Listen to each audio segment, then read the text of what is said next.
So we got a lot of information today.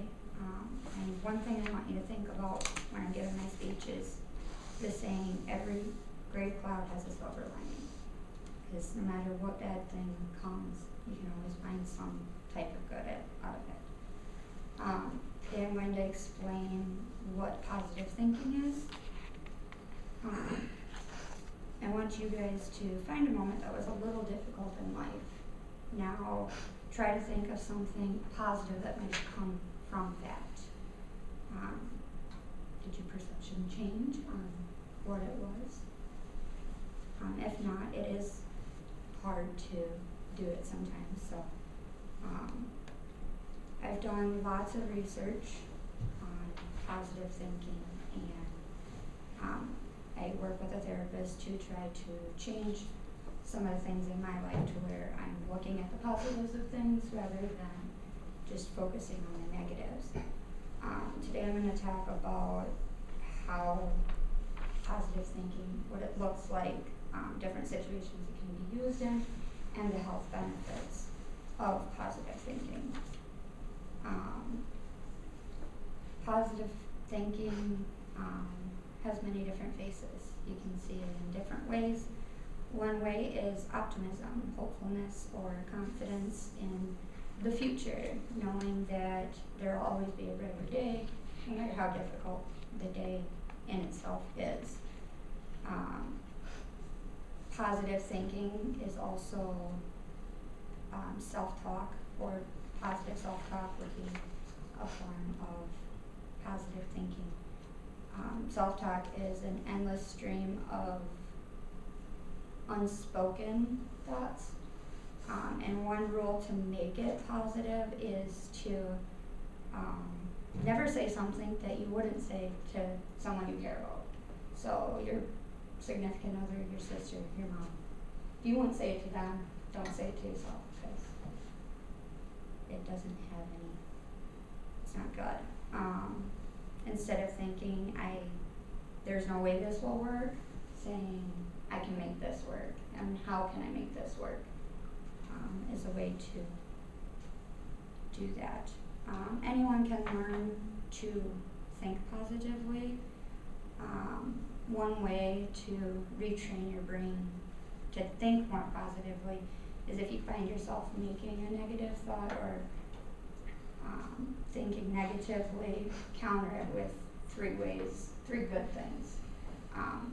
In this, my son, my 8-year-old, he was constantly, oh, I'm bad at this, I'm bad at that, I can't do this, or I can't do that, and I'm like, so at the end of the school day, every day, I've been asking him, okay, what's 3 positive things that you did today?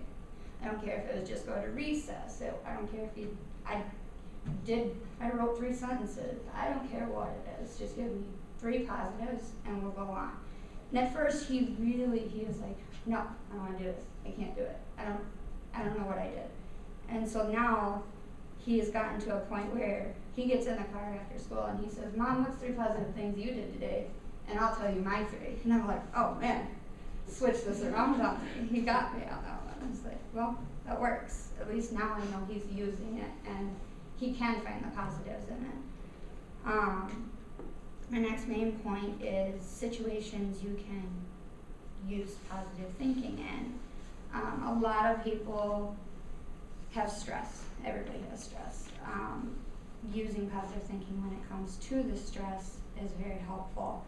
According to mentalhealth.org, 51% of adults who felt stress also felt depressed, and 61% reported feeling anxious due to the stress.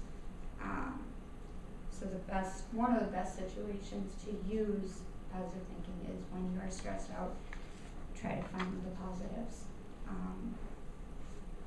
Another thing is self-fulfilling prophecy, which is a prediction that either directly or indirectly comes true because of your thought process. So if you go into it thinking, I can't do this, or I'm going to fail, then more than likely you will. If you go into it thinking, I can do this, this is possible, you're more likely to succeed.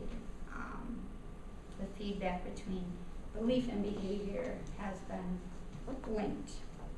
Studies have shown that self-talk boosts performance in athletes, changing, their coaches telling them, you're going to do great, you're going to do good, makes them actually feel like they're going to do good, and they end up doing better.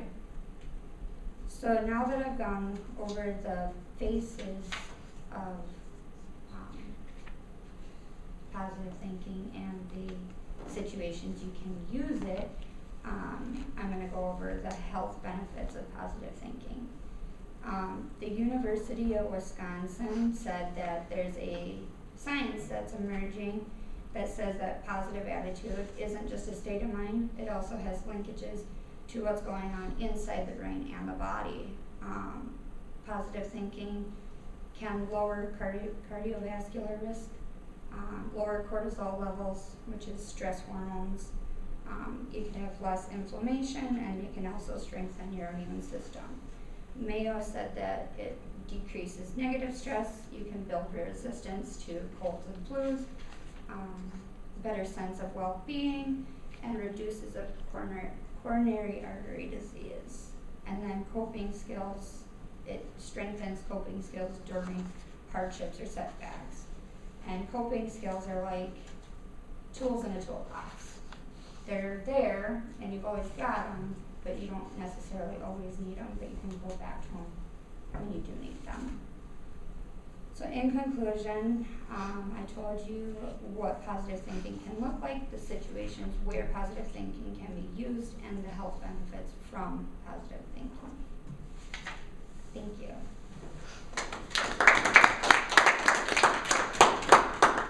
All right, questions?